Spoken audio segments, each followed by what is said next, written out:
More Europe now.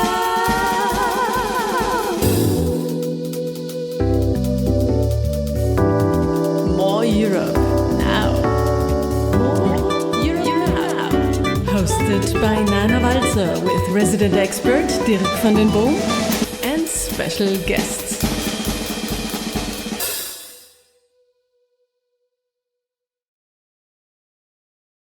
Hello and welcome, dear lovely people out there. It's great to be here again. Welcome to this first episode of More Europe Now, our brand new series covering burning issues of Europe. We're trying to tackle the questions of what is happening in Europe, what is the EU doing about it or not, what could work better in our European sphere and how to get there. And last but not least, what has this all to do with our everyday lives? Before we dive into today's topic, a rather serious one, and I'm absolutely willing to cover it in a manner as sparkling as possible, let me start with a huge thank you to all of those of you out there who are right now with us, be it here live, be it in the replay. I'm looking so much forward to today's episode, to all your comments, to all your questions. Please write in German, in English, whatever you want. And I'm hopefully will be able to get in as much as from your remarks as possible. We will have today's episode and 5 more to come until the 4th of August. And the reason to do so is it's less than 1 year to the next Europawahlen, to the next European elections. They will come up in end of spring next year. And we should try to figure out if Europe is for us and why to engage in Europe and in European issues. And I already love knowing that you're with us today. It's great to read the chat. It's wonderful. And before we start, again, also a big thank you at this point to Dan and Steffen from WildMics for having us, and of course to the UEF, because More Europe Now is powered by the UEF. This is the Union of European Federalists. You might have seen the big E also at the Nachsitzen and Ferngespräche.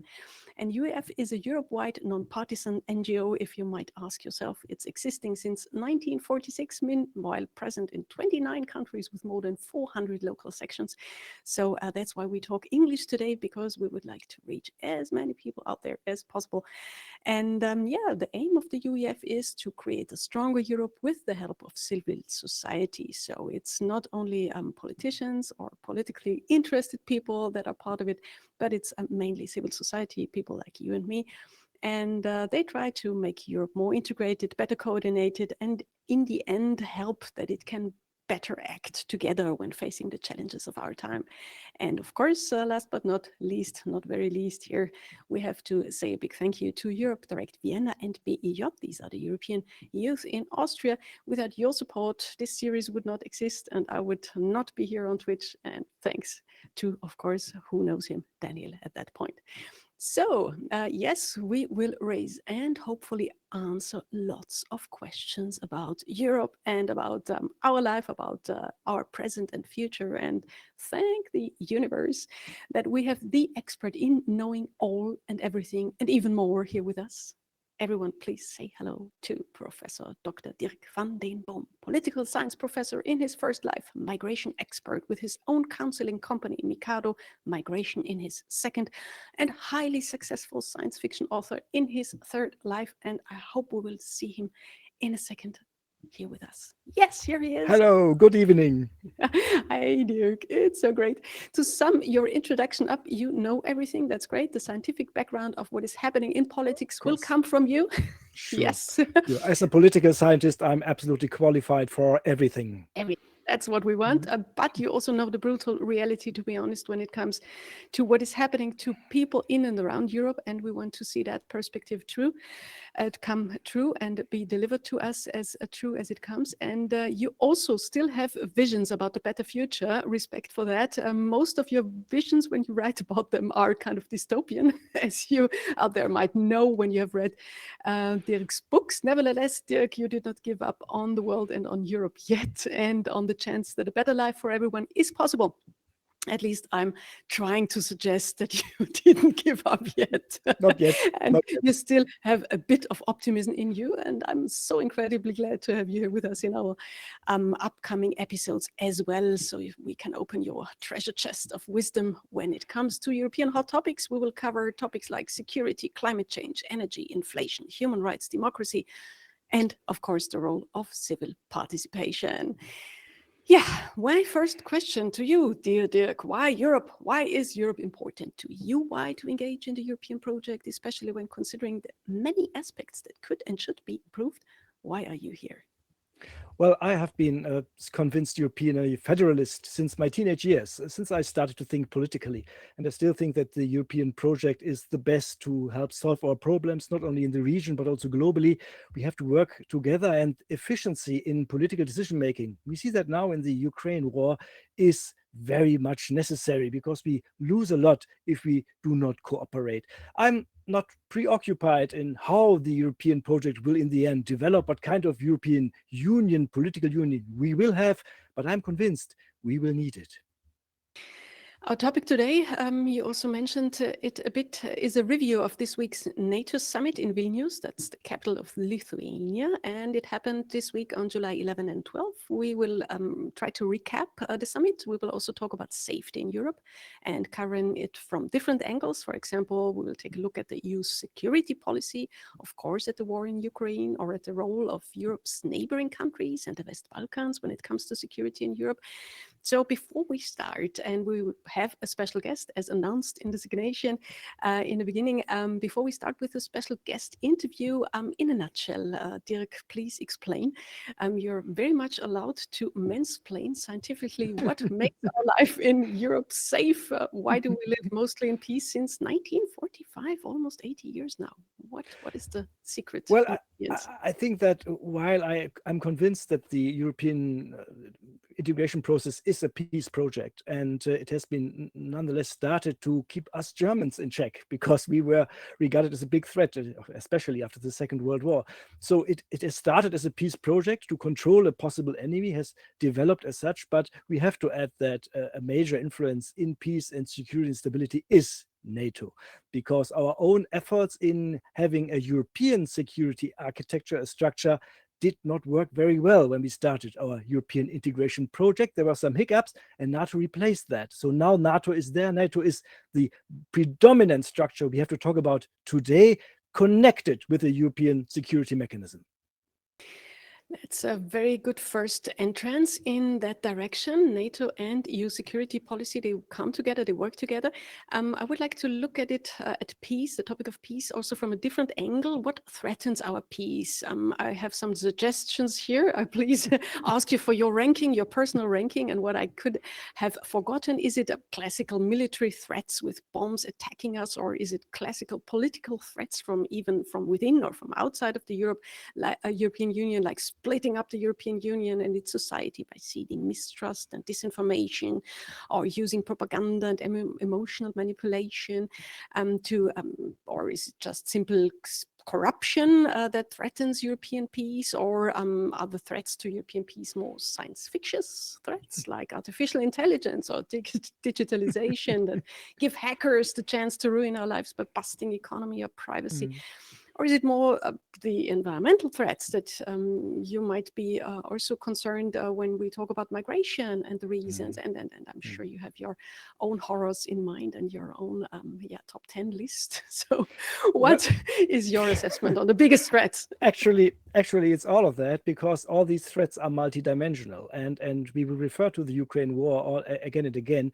And many of these things you have mentioned, propaganda, cybersecurity, all the issues of indirect influencing, of economic warfare, all these things are connected and culminated in this Ukraine situation, the attack of Russia, the invasion of Ukraine. And we have the situation that we do not have one threat, and we cannot make this ranking very easily, because all of them are interconnected. We have multiple threats, multidimensional threats, and we have to react on a multidimensional level.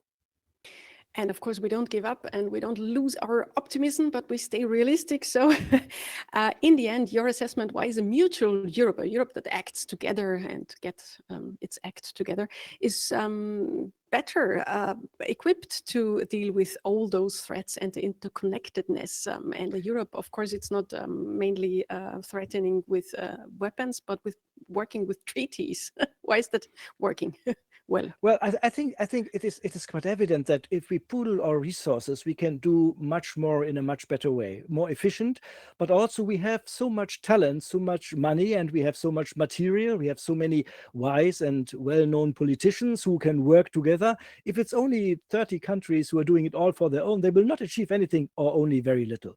If we can pool these resources, we can tackle bigger problems, bigger threats, and we can countermand them. Then if you look at what the European Union is, militarily, economically, and in all other matters, there's a lot of resources, a lot of potential. We just have to organize it.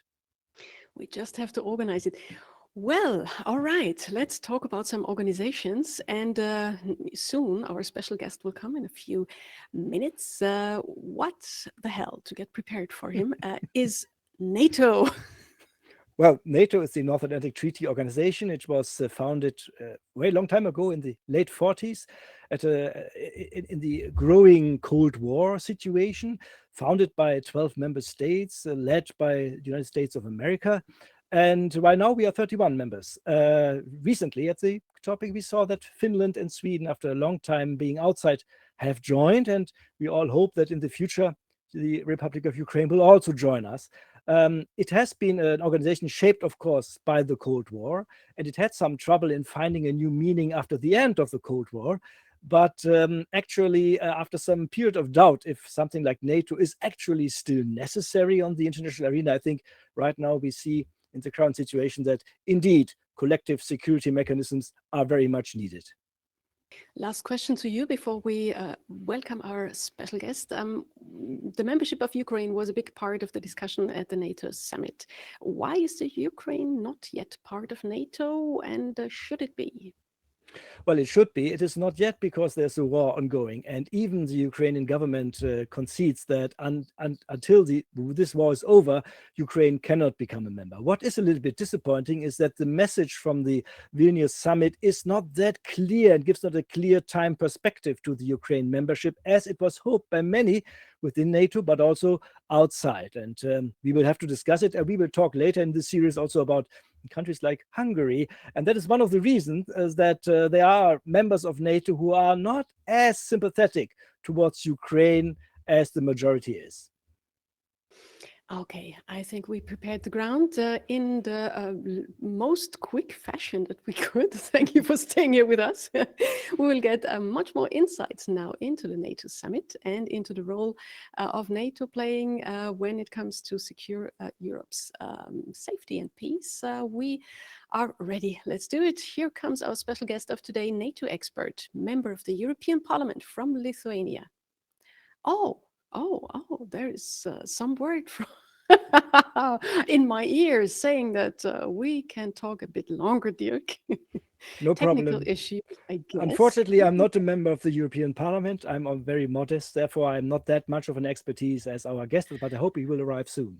Oh, I have so many questions for you, Dirk. Anyway, let's talk a bit more about Ukraine's membership perspective and the so-called membership action plan. What is that? What enables a country to become a member of NATO? What does it have to have or is not allowed to have?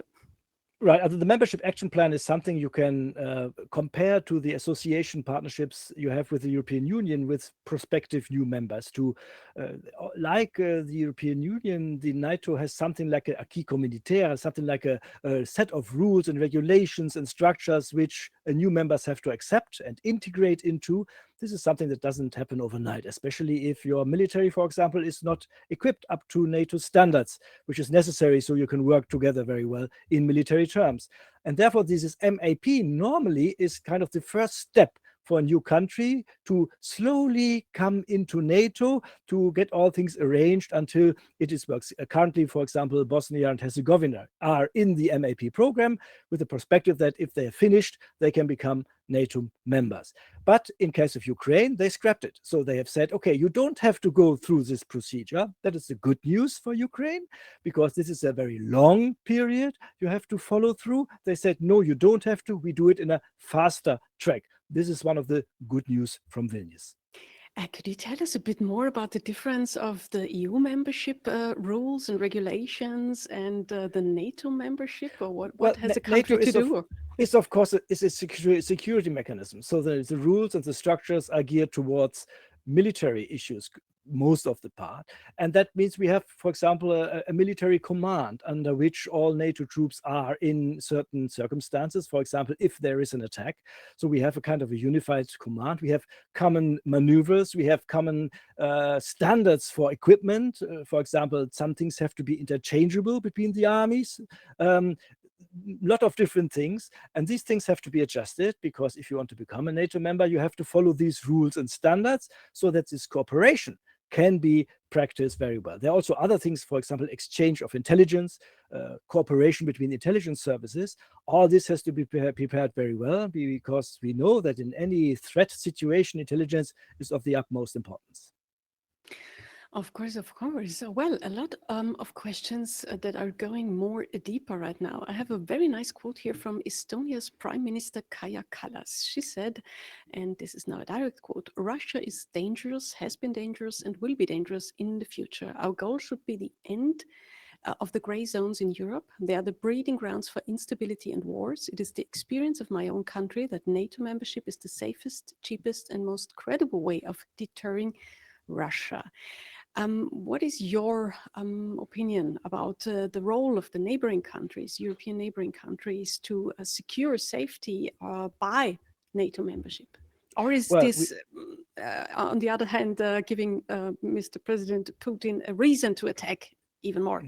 Yeah, well, I think we have to really have a look at the discussion which is taken in the former Soviet bloc countries or former member states of the Soviet Union, like the Baltic countries or countries like Poland or others who have been in the Warsaw Pact during the Cold War.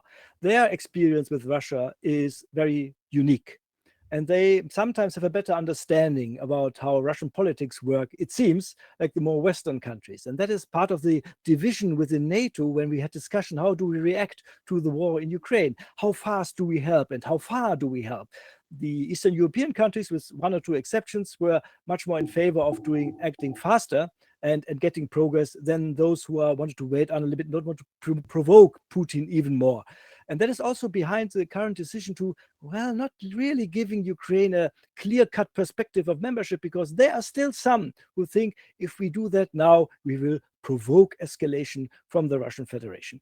So we have to take into consideration that probably the politicians in the Baltic states know much better how the Russian threat will evolve and how the Russian administration thinks, how Russian politicians make decisions, than we might have an idea of. And maybe we should listen to their advice. And if we do so, and they see that NATO is in fact the security mechanism that helps them to survive, to remain independent outside the Russian influence, then I think we should listen to them.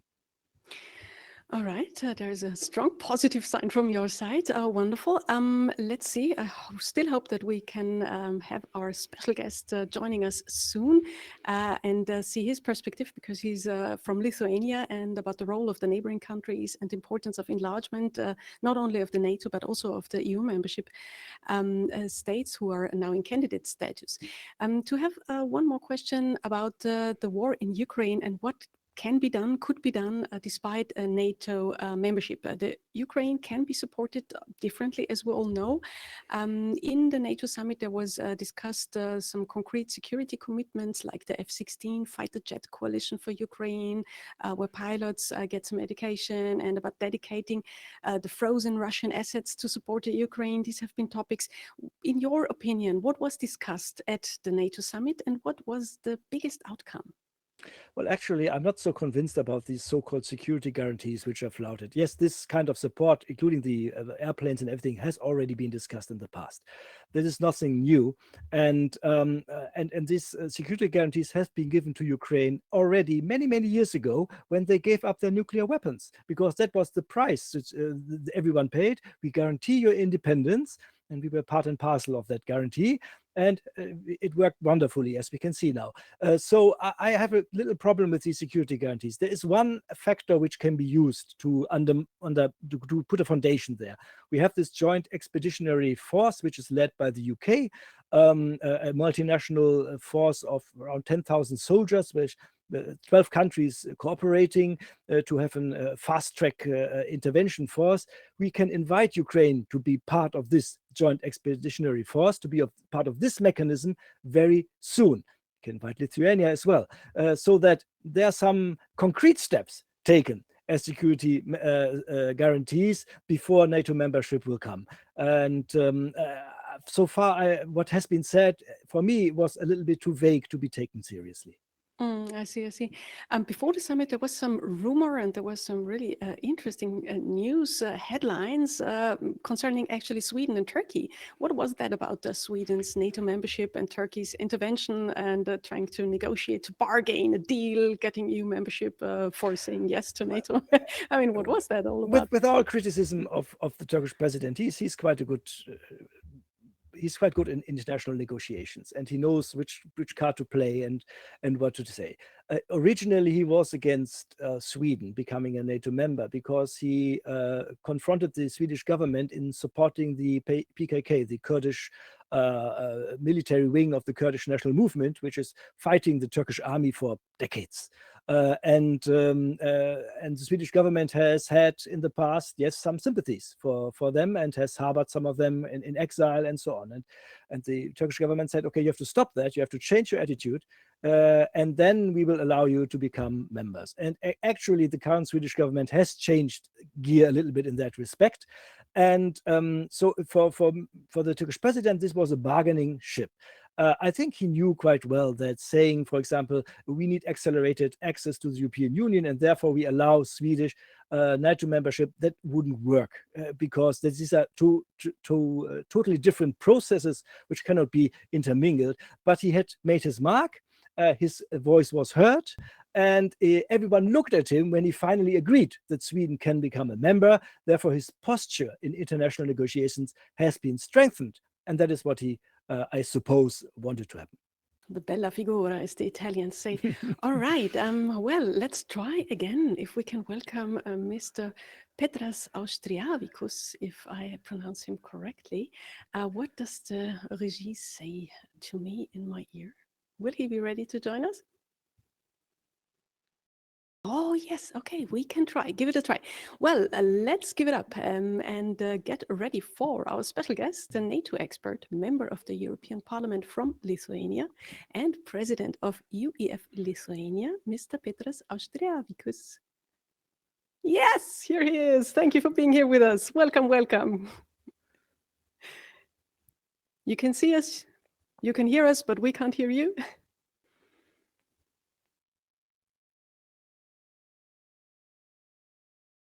Again. Yeah, here he is. Am Wonderful. Yes. Now here comes my first right. question.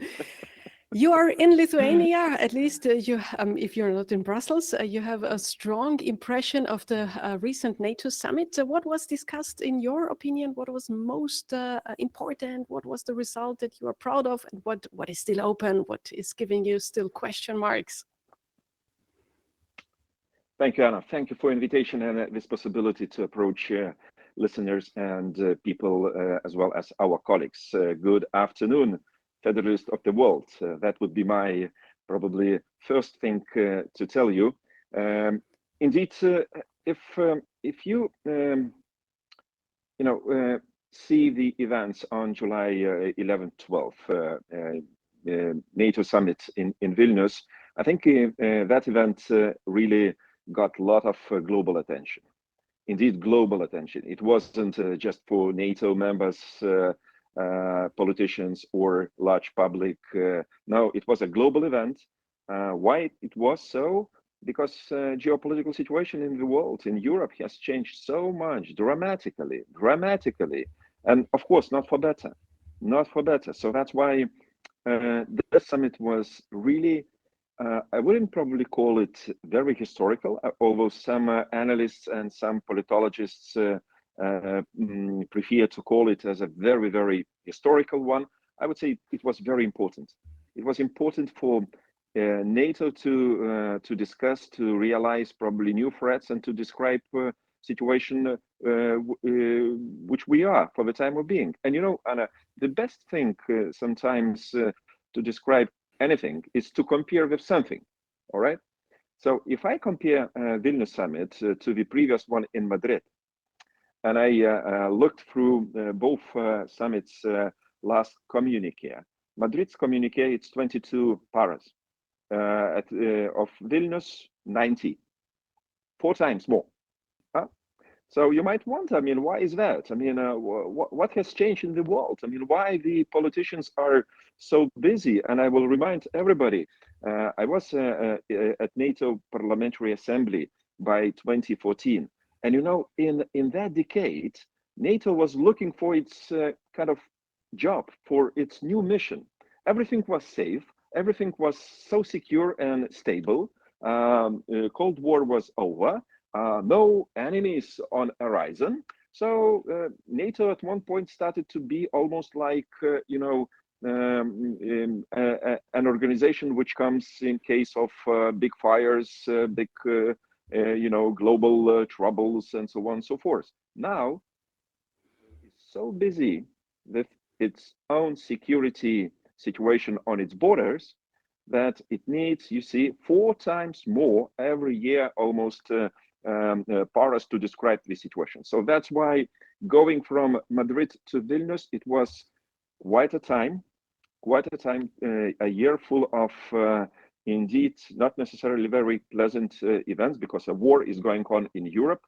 War threat is back to social narratives, and our societies don't feel well. You know, the European Union is a soft power. NATO is a hard power. It really, I mean, kind of the institution which must defend and protect each and every ally. So that's why in Madrid we spoke about and Swedish membership.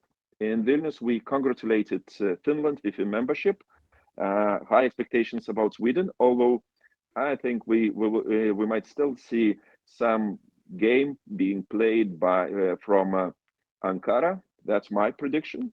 I don't see any quick and easy entrance of Sweden. Sorry to say, although I really would embrace Sweden even today to NATO. I mean, there are no doubts that Sweden complies with all NATO standards, and as a democratic country, it really could be an example for many of us. So that's why it's not a problem. But the main issue at Vilnius was, of course, Ukraine. Situation in Ukraine. Why? Because of the war of aggression from Russia.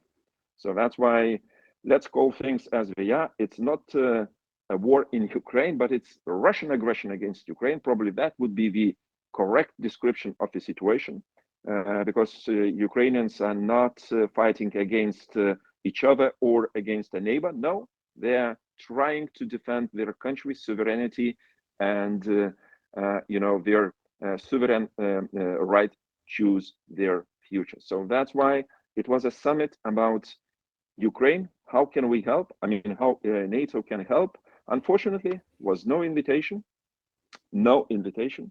I think it wasn't the right decision to hide behind some words, some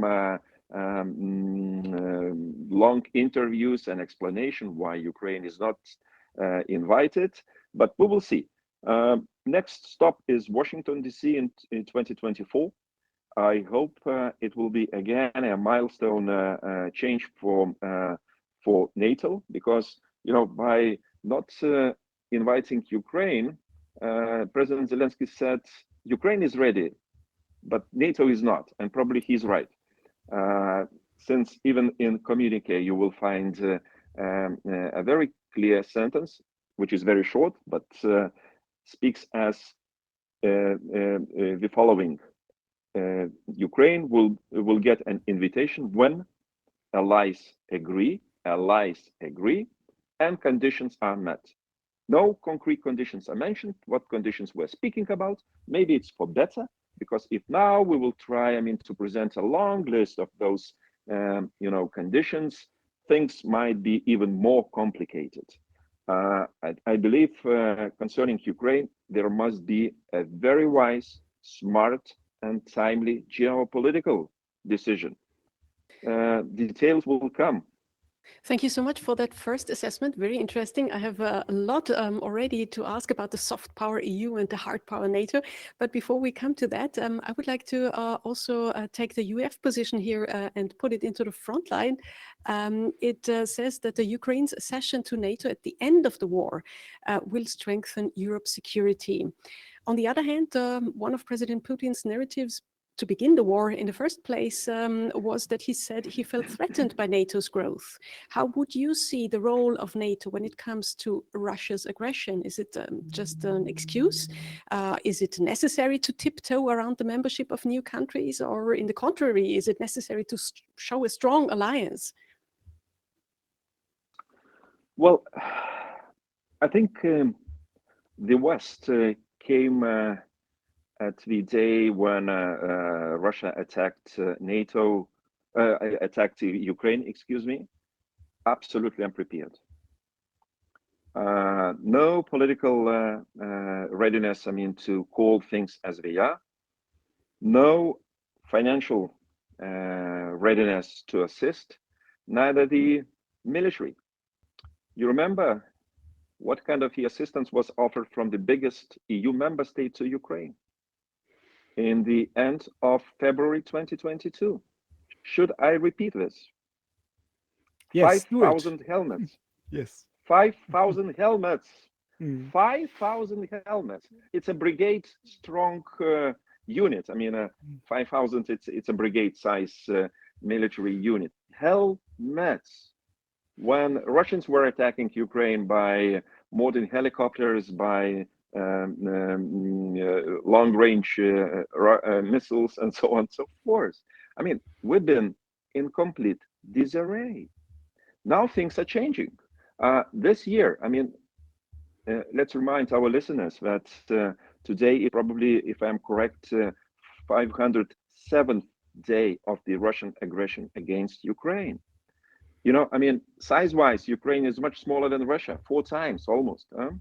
Russia has a nuclear power weapons. Russia has all weapons of mass destruction, and there are some claims that it's already using against Ukrainian forces. But with the, I would say, medium-size assistance still given from the West, from NATO and EU, Ukraine heroically withstands that destructive, aggression from the Russian side. But we have to be really, looking forward. Do we want, this war to go on and on? Ukraine being destroyed, people being killed, and we are still afraid, to make kind of probably right now so needed historical decision concerning its possible membership. When it comes to membership, I have here a very interesting remark in the chat. Ukraine is in an active war and has an active territorial dispute. Therefore, NATO membership is not an option. What do you say to that? Is that correct from the legal side? Because I don't know the NATO membership rules, to be honest. Look, Germany was invited to join NATO when foreign powers were in Germany. It was after World War II. Of course, the situation was probably different, but again, after the hugely destructive war, where many people were killed, and political atmosphere was so tense. Of course, nobody is trying to bring Ukraine next day after after tomorrow to NATO. But imagine if at Vilnius summit somebody would pronounce like Ukraine is invited. It's a matter of time when it becomes a member state or complete membership will be acquired by Ukraine. But this kind of the political motivation, you know, sometimes we're probably too cynical. Let's agree. I mean, it's fine to see and to read every day, every morning reports from the front line of Ukraine. But what does it mean to be in the trenches, to be, bombarded every day, every hour by the Russian occupiers, and we have no courage to extend our hand of great support, because it doesn't cost us much in any case. I mean, it will be in future, but I think we missed a point. So what you're saying is that delivering weapons, that helping with education of pilots, that giving money, that collecting money, that goods for helping, for humanitarian help, that the treaty, the sanctions, the economic and financial sanctions, this is all not enough. Is that what you're saying? I think it's great, this kind of agreement on security guarantees, which Dirk rightly said. I mean, nobody knows exactly yet what shape it will take, how many countries will join. By the way, this group, I appreciate that more and more countries express their readiness, I mean, to provide security guarantees. But I don't know, I mean, for how long we will need to support Ukraine in this way. Indeed, military assistance is so needed for Ukraine because it's fighting a daily war on a front line, which is, by the way, 1,100 kilometers long. 1,100 kilometers long. My dog is coming to me. Yeah. And he wants to console you. She is interested in my talk as well. And you know, it's not just about this technical or financial stuff. You know, people are human beings, soldiers as well, and they have to be motivated. And when they hear every time from our side, not yet, do this and that, I mean, maybe tomorrow we will come with something else, with one more conditionality. So, I mean, it doesn't, lift your spirits up. And we know what does it mean to be in 21st century. 21st century, when you are socially connected, I mean, on social media, you can watch movies, Netflix, and so on and so forth. And at the same time, you have to fight a war. You know, I mean, it's I can't comprehend. So I believe Europeans and democratic societies of the world have a historical chance to demonstrate its utmost support for Ukraine. I think this is an hour when we have to deliver, and maybe after we achieve our common victory, we will be so proud what we did jointly. Okay, there is a moment in history here. You are from Lithuania, and we can hear your heart. We can hear your experience. We can hear how close you are to what is happening, and you have a pretty good impression not only of Russia as a permanent uncertainty factor close by, or of the war in Ukraine, but also of the role of all the neighboring countries when it comes to security in Europe. Could you describe, in your opinion, the role of the countries like Moldova, Georgia, or the West Balkans when it comes to security, to peace in Europe? We have a lot of membership candidates, EU membership I'm talking now. Is enlargement policy a kind of EU security strategy? And I think it's an enlargement policy for both, for EU and for NATO. It continues. Both organizations have indeed quite a list of those who aspire to become. And but once reading communique and once being acquainted with the situation in some Eastern European countries, I would I would be a bit more critical. You know, to my surprise, in communique, for example, describing the relations with Georgia, the text is very, very, I would say, straightforward. It doesn't speak about the future membership of Georgia. It says like the alliance will respect any decision Georgia will make, and almost full stop, because we know that there is a backslide in democracy in Georgia. Let's call things as they are. We're not happy with this, so that's why Georgia was not given the candidate status yet, only the European perspective in between. And we are concerned about this. And we have to be very frank, and we have to demand from the candidate countries to deliver. So we can't accept, indeed, unprepared, especially, being a bit handicapped in democratic processes. Moldova is a country which still supports the cause of neutrality. Moldova is in favor of expanding cooperation, practical cooperation with NATO, but not really looking for any full-fledged membership yet. I don't know what will be in future. Things might change, but here we have the situation. The picture is not, I would say, pre-decided only by one argument or one factor. Things are evolving.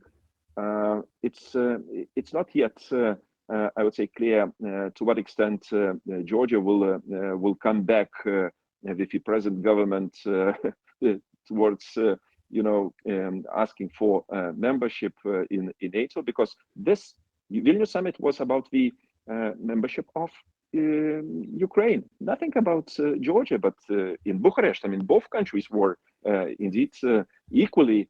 Even Georgia was probably even better prepared than Ukraine at that time. Now we see absolutely different. So that's a good illustration how sometimes domestic politics play for or against countries' aspirations.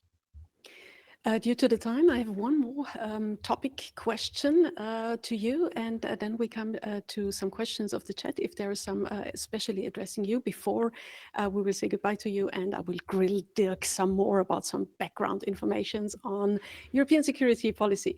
Mr. Auštrevičius, in the European Parliament, you're a member of the Security and Defense Subcommittee, as it is called. Could you give us a brief insight into what is actually discussed there about European security? What is the most hot topic these days? What is Europe about to do or not to do? What is being? This is a very good point. By the way, at Vilnius Summit, NATO expressed its full appreciation for cooperation with the EU. We know that never before cooperation between NATO and EU was indeed so dynamic. So we're already having a third protocol of cooperation, and this is that document, I would say, very much concrete, describes various fields of our common interest.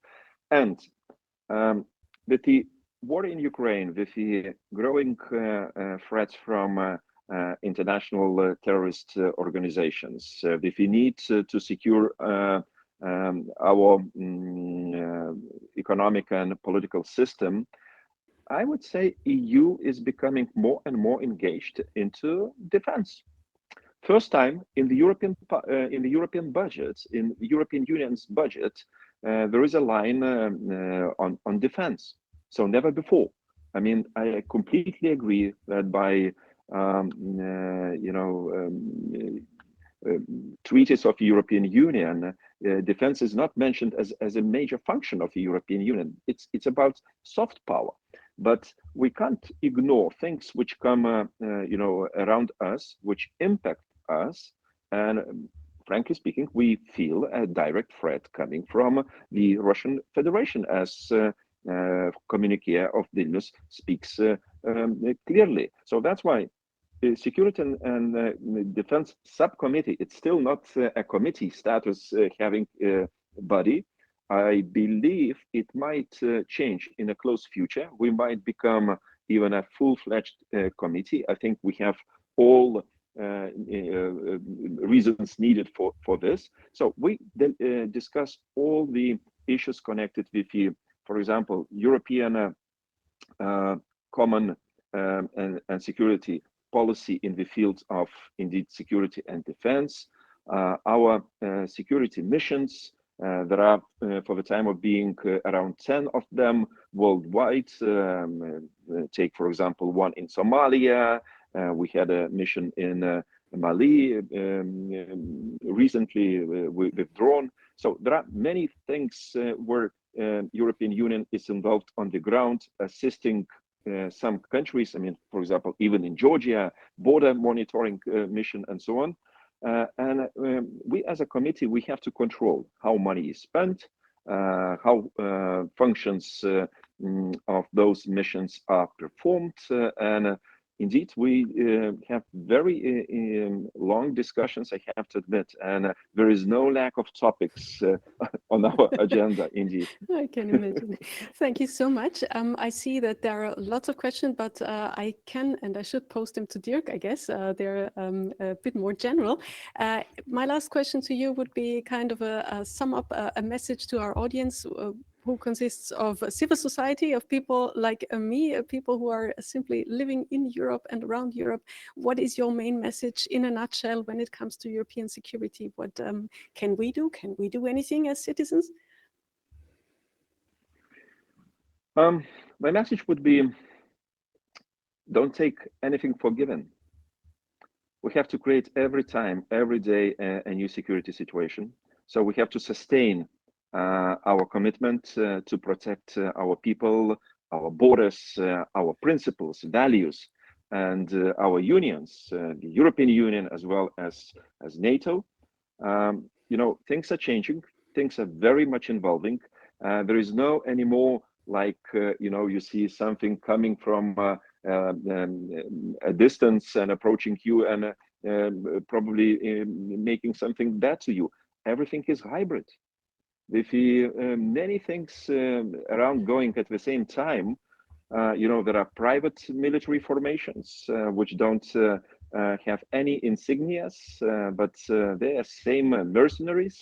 They possess even bigger threats because they, you know, they act not respecting any laws, any conventions. So that's why don't take security for granted. We have to protect ourselves. That's why we have to invest, we have to discuss, and we have to agree. Thank you so much for your precious time, your expertise, all that you do. I wish you lots of energy for the future. And may you have now a very lovely evening and weekend. Thank you for being here with us. And we will continue with Thank you so Dirk. much.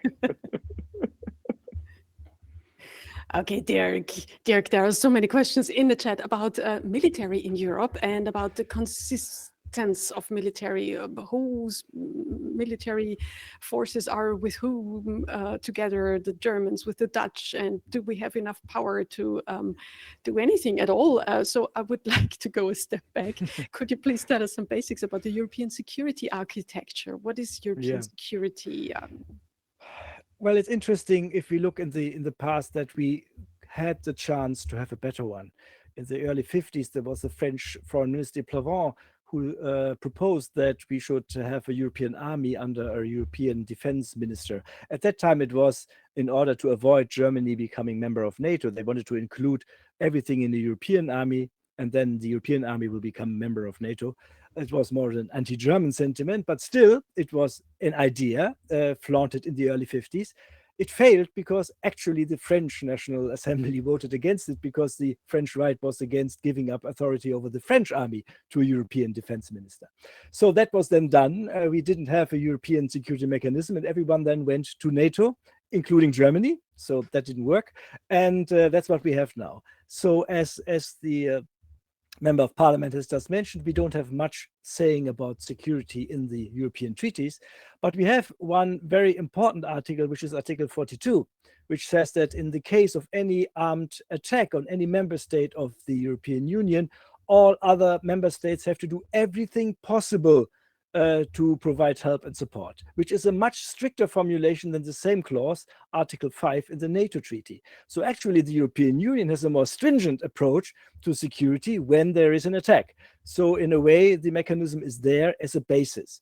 We have since 1999 a European security and defense policy. It was started at the council meeting in Cologne in Germany. And with the idea of having standby forces and have many other facets of security policy now implemented on a European level.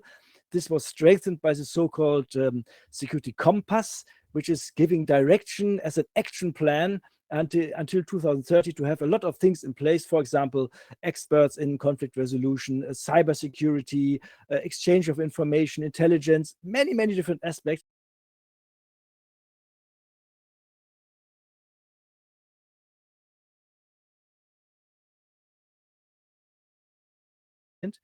It is still all the members, all the governments have to be asked before there comes a decision in this area. So it's still a little bit sluggish, it's still a little bit slow, and it's not centralized in any way, including, of course, the fact that for the time being, we will not have a European army. I love that you say it's still slow, and at the same time in the chat, we're described, I think, if I read it correctly, as speedy talkers. Anyway, back to the really interesting things that you say, back to the strategic compass. So there is some plan. If there is something happening, then we have a plan. That's good. And we have it obviously on different levels. So we mentioned different threats in the beginning of the episode today. So we have some answers to those threats that are already laying around in some paper form, and that can be discussed then quicker if those threats arise, when I understand you right. But let me try to be very concrete. What actually happens when Europe or a country within the EU is attacked by another country? What is the drill then? Is it then a NATO issue or an EU concern or both? And whose response is the military, every nation by itself? Or will there be a European army system one day? Well, that's the last question is a different one. If you look at what the treaties say, and also what the European security mechanism says, is that yes, we put all these facilities in place, but we are not overriding NATO. So in terms of crisis, NATO is the first call, and then if NATO does not act, we are the second line to say so. So right now, the European security policy is like a little bit a step behind. If you look at the treaty, if a EU country is attacked from the outside, all member states of the European Union have to put in all their resources to defend that member state. That is what the treaty says. Well, that's what the treaty says. If the crisis comes, everyone is participating. That's a totally different question. We know that a lot of things are written in the treaties. We have member states who ignore some of the aspects of our treaties. We can more or less punish them for that. But in such a crisis, what kind of punishment can the European Commission dole out if this defense mechanism doesn't work? I would not rely on it in such a situation. I would rely more on NATO, actually, in this case, because as long as we do not have a unified, for example, European army and a unified European defense policy, I would say it is most likely that in a crisis, NATO will work faster and better. Very interesting. Let's come to the beforehand in the chat mentioned soft power, and also Mr. Auštrevičius, he mentioned it, the soft power EU and the hard power of NATO. At this time in history, Europe more or less fights, so to say, with different means than weapons, through economic and financial measures, through treaties, by sanctions, or by granting help in form of money or humanitarian support and goods. Is this effective enough? In the case of Russia, for example, we see that the Russian economy these days, it just has been in the newspaper today, the Russian economy seems to be pretty stable thanks to the war, because most of Russia's investment goes to the military support industry, and a lot of young men obviously left the country, so the unemployment is down, in connecting to that, the soft power EU and the Russia needing the war for the economy. Could Russia even afford ending the war? Lots of questions again. Well, I think that soft power and hard power solves different problems. So soft power is something you use on a long term.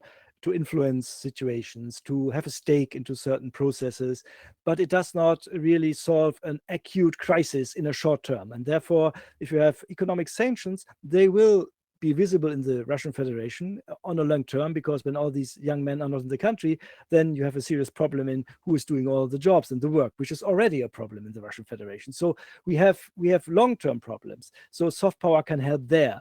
But soft power is useless when you don't have the threat or the possibility of hard power in the background. And that is really the point here, that this is on different shoulders. While the European Union had the soft part on the shoulders, the NATO was the bad guy. Those were the good cop and the bad cop system, and NATO was the bad guy and wielding the weapons. We cannot afford that anymore. Both has to be interconnected. If security policy is multidimensional, you cannot differentiate between soft and hard, but both has its time. It has to be interconnected in a strategy, and you have a common strategy, then it can work. Yeah, wonderful. It also comes great, your message at the time of this question here in the chat. How do EU members outside of NATO deal with the fact that the EU defense policy relies so much on NATO? Well, some of them are not happy because you're in Austria. We have Ireland, where our technical overlords are residing right now. Both are neutral countries who do not want to be part of NATO and who are quite apprehensive in regard to involvement into these activities, who are maybe at this point even happy that they are not asked to do so much. Well, sometimes they are asked and then they run away. No complaints. There are reasons why countries are neutral. That's okay. I don't have a problem with that. But of course, it's a little bit itchy that on the one hand, you have this kind of countries which are partly members of European Union and NATO, and others who are not. And that is also hindering a common security policy, because you have a different outlook on security policy when you are fundamentally neutral and don't want to involve yourself in any conflict, or if you agree, okay, we have certain standards and goals, and we have to follow them, and therefore we cannot be neutral all the time. And that is a division which has not been overcome so far, and I fear it is one of the basic impediments of a common European security and defense policy. Well, on the other hand, diversity rules in Europe, so we even might be able to make something out of that. Here comes the next question. Could the Partnership for Peace initiative of NATO be a first step for states like Moldova and Ukraine to increase their security? Do you know anything about that? Well, I think that for Ukraine, the Partnership for Peace mechanism is already, that is something, a long-term cooperation. I think that is something really, despite the misgivings we have about the last summit, that is too long stretched, too thin to include Ukraine. I'm quite confident that after the war, the invitation to Ukraine will come relatively fast and will be relatively concrete, and there will be a time frame. At this point during the war, some do not want to offer this kind of opportunity. Partnership of Peace, I think, will be overridden by the security guarantees which are already formulated right now. Therefore, I wouldn't say it's something for Ukraine. In regard to Moldova, again, we have this issue of neutrality, which is there. For Moldova, we have the same, it's not a problem, the same condition like with Austria or Ireland. As long as the country itself describes itself as neutral, the possible ways of cooperation are somewhat limited in order not to endanger this neutrality. So we need a shift, of course, in Moldova if they want to come closer in security means. Then there has to be a shift as well to understand that maybe you have to choose sides when it comes, when the time comes. I see. We are also, when the time comes quickly, ending in a few minutes. Anyway, this episode, we talked a lot about safety, security, about ways to keep peace or to fight war. For a final wrap-up, I'd like to pose the question of ethics, because values, European values, are such a big issue for the European Union. It was founded as a peace project. Its values are the freedom, equality, solidarity as we know it, its systemic base is democracy, the rule of law, secularity. But in times of war, violence often seems the only strong answer, as we heard today, the soft power versus the strong power discussion. We saw that the EU acts differently when the European nations considered the European nations 100 years ago, for example. They would have gone to war simply. So do ethics win in the end, or did we just outsource the ethics to NATO? We didn't outsource this, ethics to NATO because if you remember the development of NATO, one of the first countries to join was Portugal. And Portugal was, for the most time, until 1947, was a military dictatorship. We accepted Portugal into NATO because of a simple strategic reason. We wanted to have that area covered. So when it comes to security policy, then sometimes ethics is only the second step behind, because first of all, it's about security. And security has other parameters than just moral or ethical standards. There are other things which are very fundamental and basic. We have to be able to do this and that. Who can help us with that?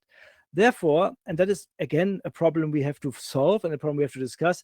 How far can we act ethically? Where are the borders? We are talking about this munition now, this, I don't know the English term, I'm sorry, Streumunition, I don't know what it is in English, this munition which explodes already in the air and spreads and can cause a lot of devastation on the human body, on a big number of human bodies. And we have this moral discussion right now. And there are different sides of it. Some people say the moral is more important. The others say we should end this war and we do whatever is necessary. I'm sometimes afraid, I don't know. It depends on the situation where my morals are the deciding factor, or where I say let's finish this and let's kick them. So therefore, I would not put myself in the forefront of an ethical discussion. But we have to adjust. If we want a security policy in the European Union, we will not always act ethical. Thank you, Dirk. Thank you for being as quick as I am, even quicker. I'd love to say I really appreciate that so much. I love that so many people have been with us. I see now still 3,300 and it is incredible. I'm just speechless. We will continue asking really hot questions about hot topics. Thank you, everyone. We will be back next Friday, 21st of July. Same time, same station, with more hot European topics and cool comments from Dirk and our special guest. Hope to see you and have a lovely time. Until then. Bye-bye. More Europe now.